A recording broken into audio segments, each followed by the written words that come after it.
Mega power star Ram Charan ప్రస్తుతం పెద్ద promotionals లో యమ బిజీగా ఉన్నారు. దేశవ్యాప్తంగా జరుగుతున్న ఈ ప్రమోషనల్స్ లో చరణ్ తనదైన స్టైల్లో కనిపిస్తూ అభిమానులను అలరిస్తున్నారు.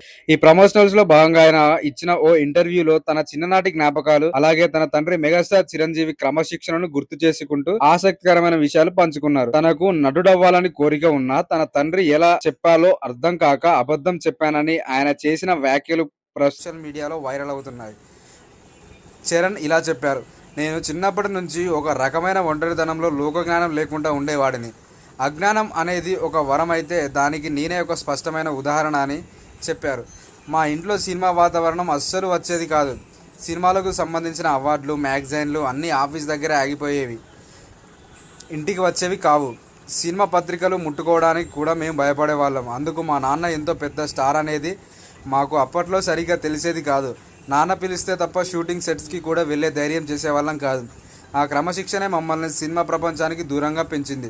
ఇక నేను నటుడు అవ్వాలనుకుంటున్న విషయాన్ని కూడా చాలా కాలంగా పాటు నాన్నకు చెప్పలేదు.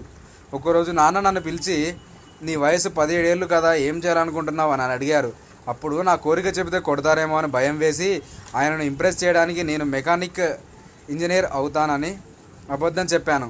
కానీ నా మనసులో మాత్రం నటుడు అవ్వాలని ఉంది. ఆ తర్వాత నా చదువు పూర్తయ్యాక సరైన సమయంలో చూసి నేనే నటునవుతానని చెప్పారు అని రామ్ చరణ్ తన పాత రోజులను గుర్తు చేసుకున్నారు. నిజంగా రామ్ చరణ్ మెకానికల్ ఇంజనీర్ అయ్యుంటే మాత్రం తెలుగు సినిమా ఇండస్ట్రీ ఒక గొప్ప నటుడిని మిస్ అయ్యేది అంటూ అభిమానులు సోషల్ మీడియాలో రియాక్ట్ అవుతున్నారు. ఇలాంటి ఇన్ఫర్మేషన్ కోసం మన ఛానల్ సబ్స్క్రైబ్ చేయండి. మీకు కనుక ఇన్ఫర్మేషన్ వస్తే లైక్ చేయండి. Thank you for watching this video.